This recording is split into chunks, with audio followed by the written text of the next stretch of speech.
owner. Bring the bill, please. The owner says, it's 20 yuan. Please scan the code here. The girl notices the prayer beads in his hand and says, hey, these beads look exactly like the ones our boss has. She quickly pays and leaves. She rushes to her boss and says, boss, I found him. The boss, surprised, says, what happened? Why are you so nervous? Who did you find? She says, I found your brother who's been missing for 20 years. The boss says, what? You must be mistaken. She says, no, boss, not at all. He wears the same prayer beads as you, and his eyes, they look just like yours. I can't be wrong. The boss says, where is he? Take me to him right now. Come with me, I'll show you. Boss, look, that man cleaning the table. I'll call him. The girl calls out to him. The owner says, yes, what would you like to order? We'd like your hotel's famous lamb soup. All right, please wait a moment. I'll prepare it right away. After a while, he brings the soup and says, here you go, sir. Be careful, it's hot. The girl says, owner, your hotel doesn't seem too busy right now. If you don't mind, can we sit and talk for a bit? He replies, sure, there's not much rush right now. He sits down. The girl asks, do you manage this whole restaurant alone? Isn't it difficult? He says, what can I do, madam? It's going slowly, but I manage. I didn't open this hotel just to make money. Anyway, please taste the soup. It won't be as good if it gets cold. Then the girl asks, your family isn't with you? He replies, family? I have no family now. She says, why? You're still young. What happened to them? He begins to tell. It happened 20 years ago. My parents, my little brother and I, we were 4 people running a small restaurant in a small town. Life was simple, but full of happiness. Then one winter day when there was a market fair, my parents told me to look after my little brother while they worked at the restaurant. They gave us each a candy before leaving. My brother was only 6 years old then. So innocent, so sweet. We went out to play hide and seek. When it was his turn to hide, he hid, but never came back. I searched everywhere, called his name again and again, but he didn't return. Evening came, darkness fell, but he was gone. I told my parents. The whole village searched for him, but he was never found. My parents' hair turned white in one night. Since that day, we spent our entire lives searching for him. We sold our house, sold everything, but never found him. The next year, my parents passed away from grief. My mother, in her last breath, kept calling his name. Her final wish was, I wish I could see my son again. I've been to 7 cities, carrying the same lamb soup recipe my mother made, hoping one day someone would recognize the taste and come back. Maybe one day he'll walk through that door and say, brother, I'm back. The boss says, your brother, was he the one who always had a runny nose as a kid, and everyone used to tease him and call him the snot bug? The owner says, yes, exactly. How do you know? And he disappeared near the bridge in Liu village, right? The owner says, yes,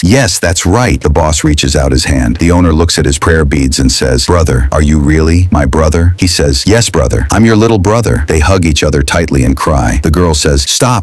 Today is a day of happiness. There should be smiles, not tears. If your long-lost brother came back today, would your eyes fill with tears or with a smile? Tell us in the comments, like the video, and don't forget to subscribe to the channel.